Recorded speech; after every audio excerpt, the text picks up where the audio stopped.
The laughter hadn't even died down before the boy screamed. His arm hung limp at his side, the joint bent wrong, while the blue belt stretched tight across the chest of the man who had just thrown him. For a moment, no one in the small gym understood what they were looking at.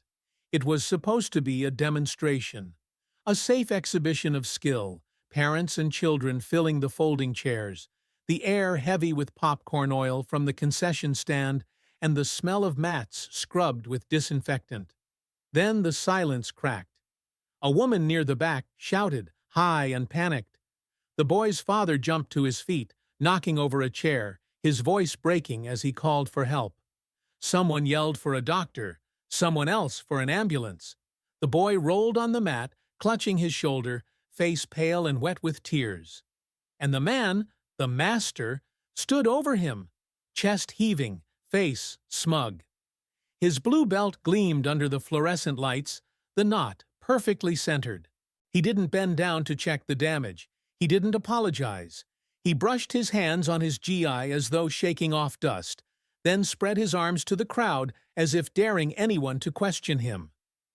The shock was louder than the shouts. Parents pulled children close.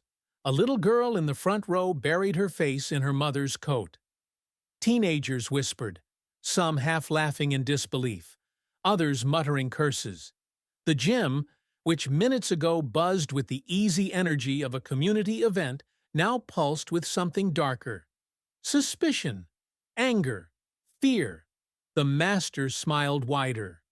He tapped his chest, then gestured to the boy on the ground as if to say, "This is what happens to the weak." The arrogance in his posture made the crowd's fury rise higher than the injury itself. It wasn't just what he'd done, it was how little he seemed to care. The boy's father knelt beside his son, shouting for ice, for space, his hands trembling as he tried to steady the ruined arm. A coach ran for the phone. The sound of sirens seemed to hover in imagination already. Parents debated whether to leave or stay. Some did both, dragging children toward the exit while still craning their necks to watch. The man raised a hand as if calling for quiet. His voice carried, low but sharp, cutting through the commotion.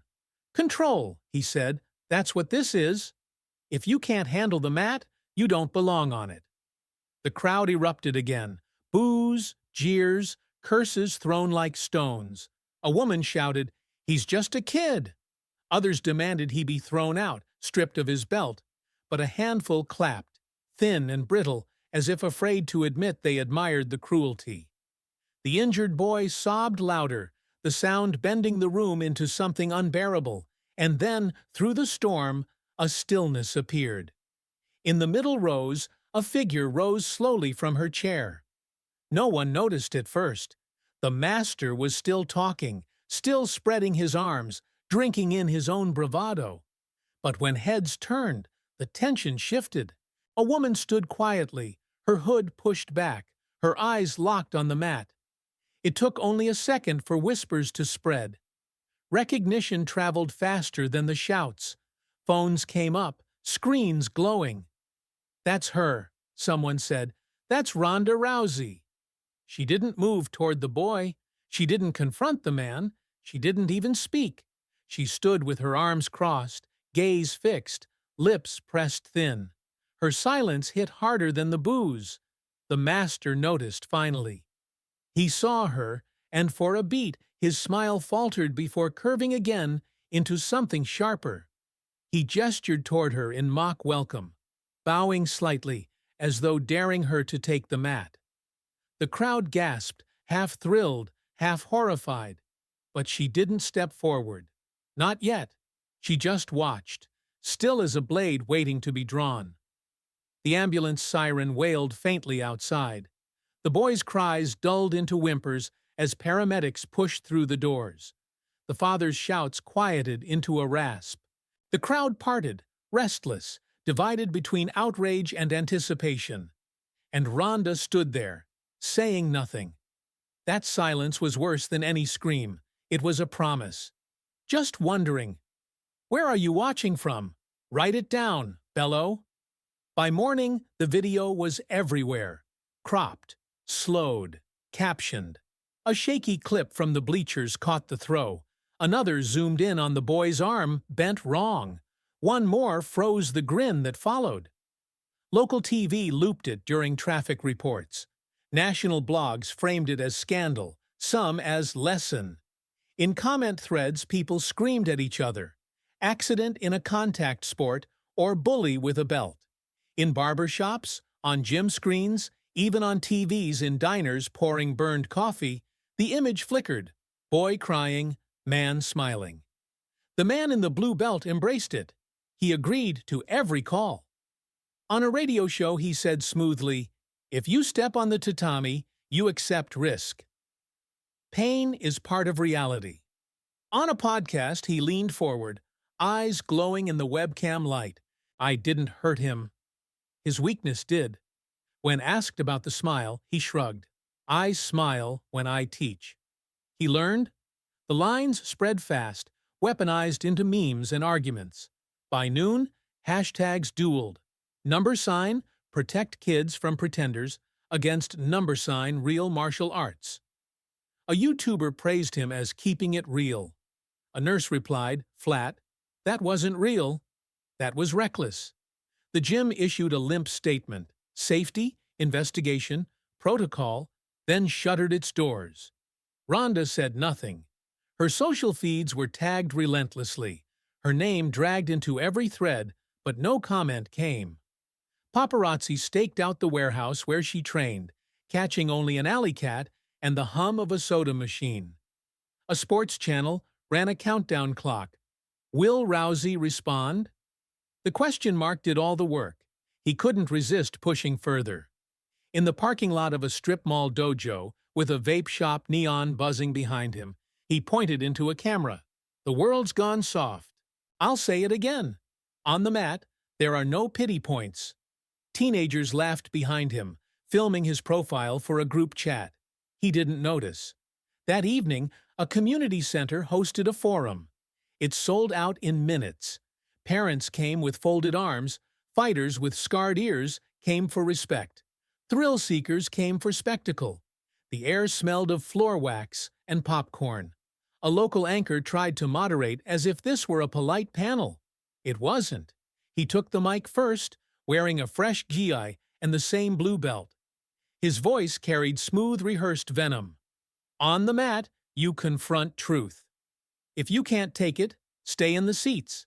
A few clapped, brittle but loud. Then she arrived. No entourage, no stage walk. Jeans, hoodie, hair pulled back. She didn't sit. She walked to the mic, waited for the room to hush itself, and said only, "Mastery is protection, not breakage." 4 words and a silence that pressed against the walls. Phones lowered. A veteran coach exhaled through his nose. The anchor leaned closer without meaning to. He laughed into the pause. "Catchy line," he sneered. "Instagram will love it."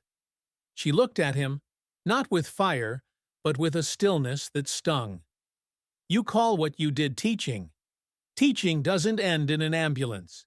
He jumped on her words. "What's this? TED Talk? Step on the mat. Your day's over. People came to watch me." Her reply was steady, almost soft. What art leaves a kid worse than it found him? The room split open, parents shouting, young men booing back about soft generations. An old fighter muttered, "Technique has a conscience." But no one heard. She didn't raise her voice. If you want to show anything, show control. Pick someone your size, or pick me. The crowd surged. Phones rose like a forest of screens. He tilted his head, teeth bared in a grin. Any time, any stage, people crave the truth. The next morning, posters for an open technical exhibition appeared online. Neutral words like clinic and demonstration masking the obvious. It would be in a mid-size arena that smelled of nacho cheese and winter hockey. The flyer didn't need detail. Everyone knew why they'd come. The week became a drumbeat. He sat for every interview, repeating the line, "Your day is over," until it sounded like gospel. Clips of him tossing compliant partners filled feeds. each caption a boast. She gave nothing but one photo, her in a dim gym, pinning a partner lightly, the caption only a date. On the night, the arena filled with families and gamblers, kids waving foam hands, and old coaches with notebooks. The hum thickened into something sharp. He walked out first, bowing big soaking applause, mic in hand. He pretended an apology for the misunderstanding, then twisted it back. Tonight you'll see the difference.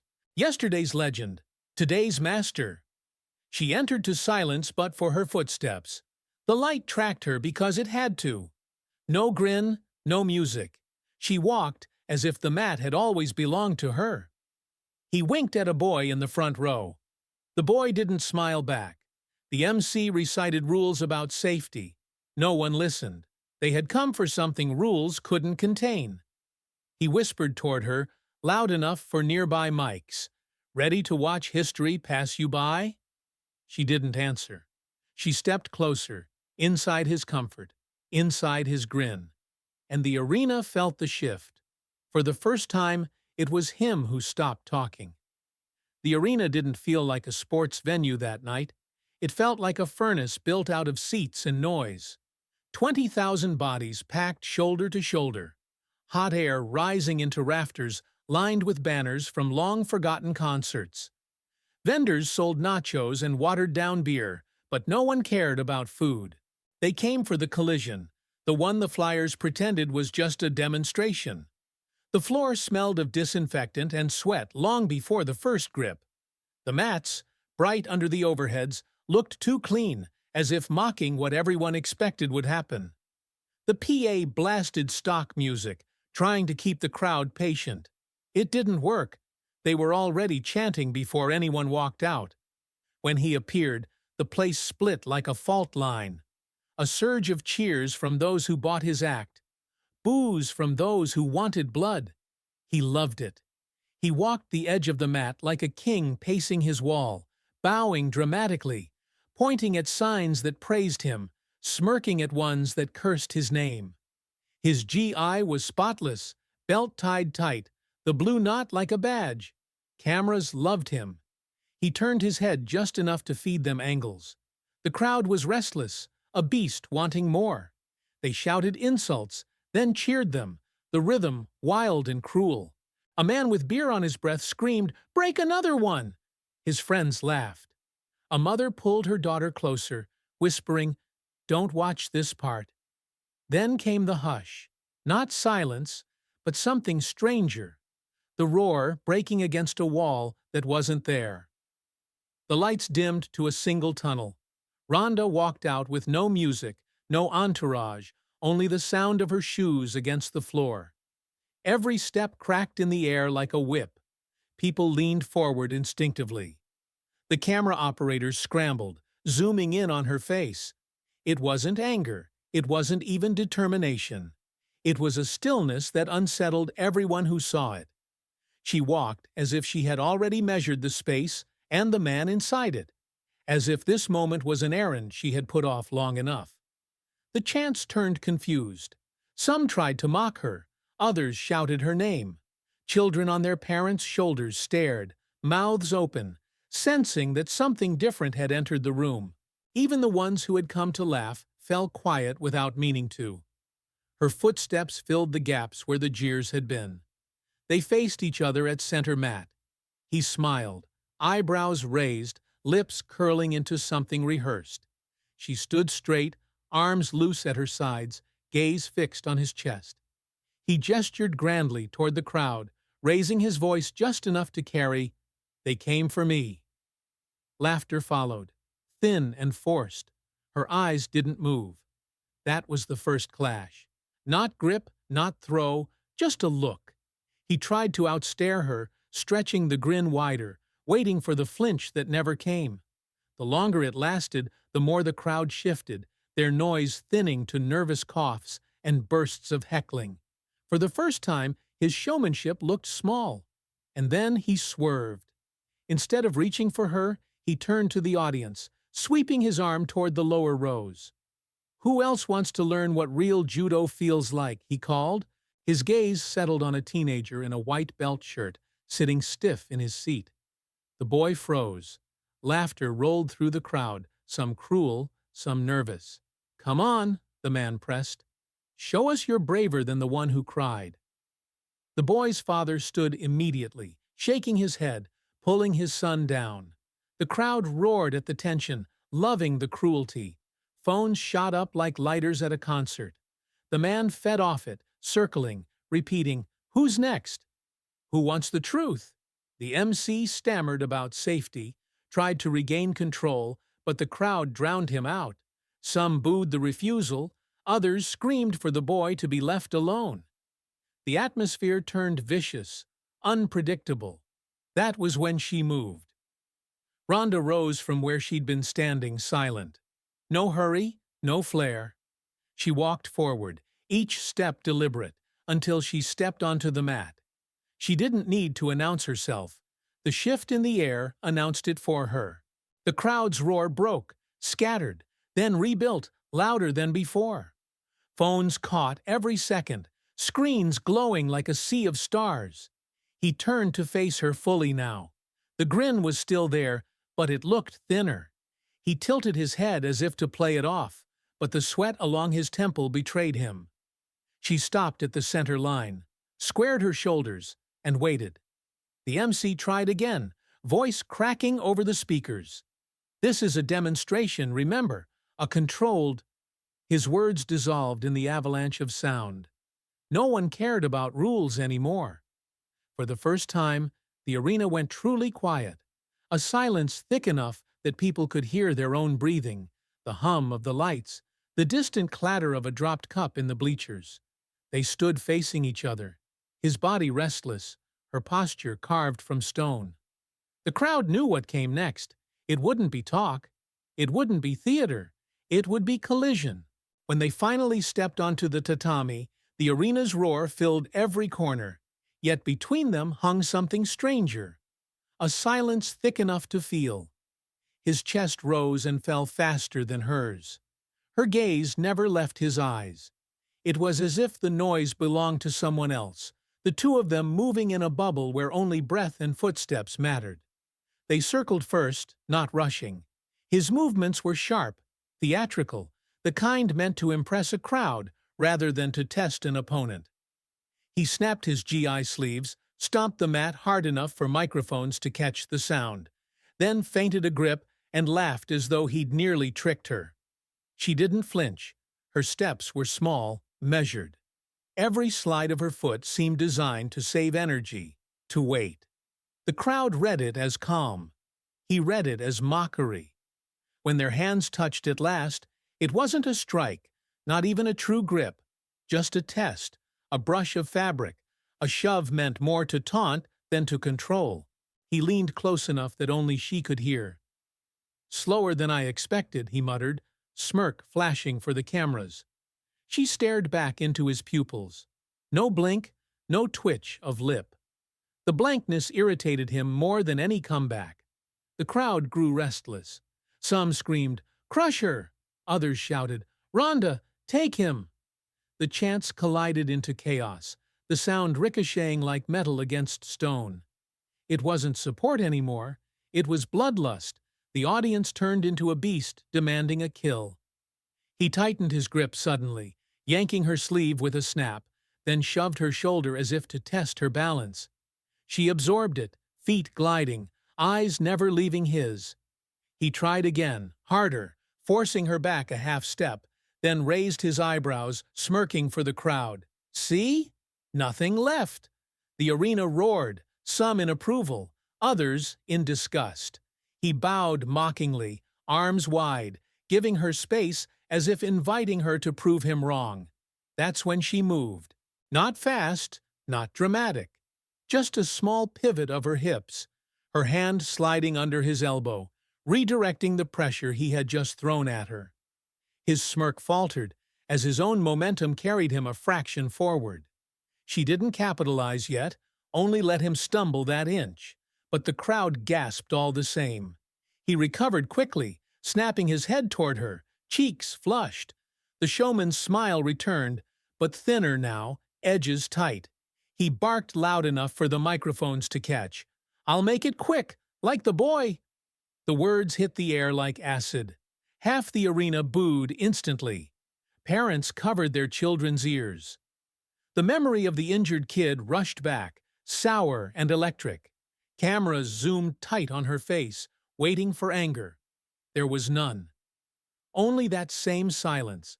Sharper now, her stare slicing through his words. He lunged. This time it wasn't theater. It was aggression. His grip locked deep on her sleeve, his body dropping low, twisting into a throw. It was the same movement that had shattered a boy's arm days before. Everyone saw it. Everyone froze. Gasps tore through the air. Time slowed. His GI flared. His body coiled. Her shoulder dipped as the throw began. Parents in the front row screamed, "No!" But at the very last instant, she turned. Her foot slid, hips shifting, body rolling with his momentum instead of against it. The throw collapsed into nothing. He stumbled forward, crashing to one knee, his hand slapping the mat in frustration. The arena held its breath. For a second, the silence returned, heavier than before. 16,000 eyes stared at the man who had promised domination and watched him kneel instead. Then the eruption. A wall of noise slammed into the rafters. Cheers, screams, chants, curses all at once. Some people leapt to their feet, others clutched their heads, disbelieving. The replay hit the big screens instantly, showing his attempted throw, her smooth escape, his fall to the mat. He pushed himself up, face red, sweat dripping. His grin had vanished entirely now, replaced with clenched teeth. He pounded his fist against the tatami as if to prove it hadn't broken him. But the cameras caught the truth. His eyes, wide and frantic, darting toward the crowd, searching for a way to reclaim what had just slipped. She stood tall, breathing steady, arms loose, waiting. No celebration, no gesture. She gave nothing away, not even to the thousands chanting her name. For the first time, his aggression looked helpless. And the crowd, sensing the storm building, screamed louder, their voices becoming a tide neither of them could ignore. The eruption did not fade, it thickened, pressing down like weather. The arena no longer sounded like sport, it sounded like siege. Thousands of throats pounded together, a rhythmless hunger, part "finish him," part "Ronda," until the words lost shape and became vibration. The air itself seemed charged, heavy with disinfectant. Old sweat baked into the boards under the mat, the faint sweetness of spilled soda. A light above flickered once, buzzing like a wasp, then steadied. He tried to reclaim control with noise. Each time he lunged, he slapped the tatami as though sound could erase failure. The cracks echoed through microphones, sharp and theatrical.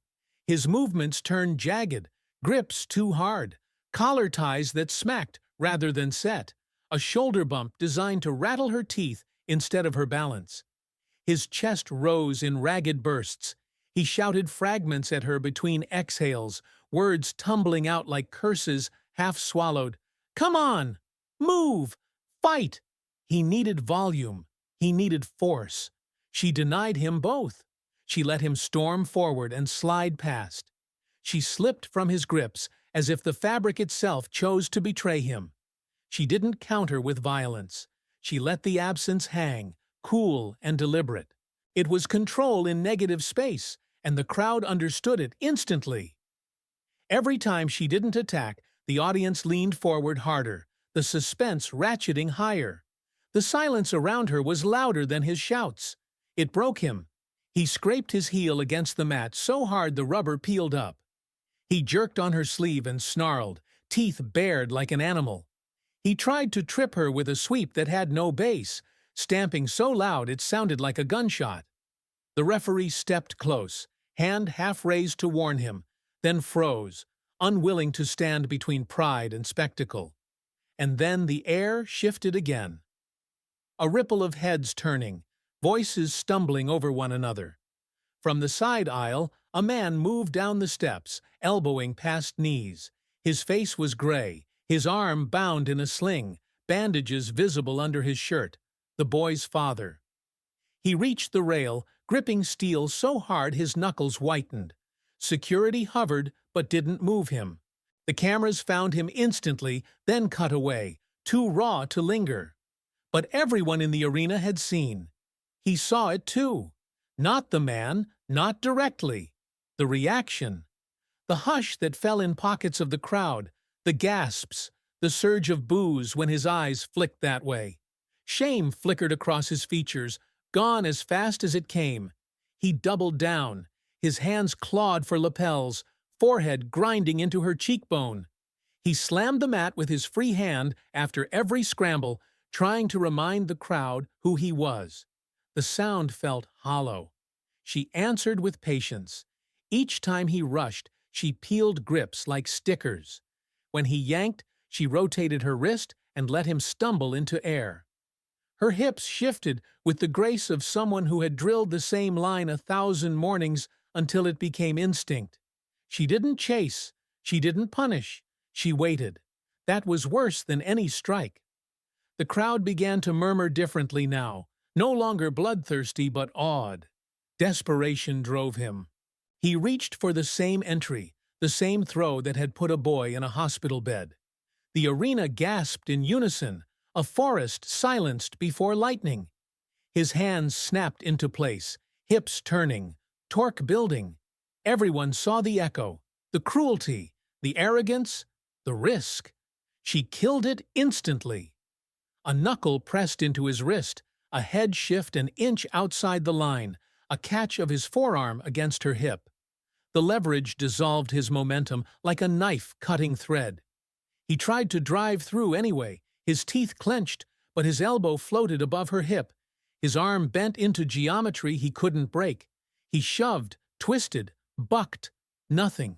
She rotated, sank, set. The arena froze. His shoulder locked, his wrist bent, his forearm braced against her control.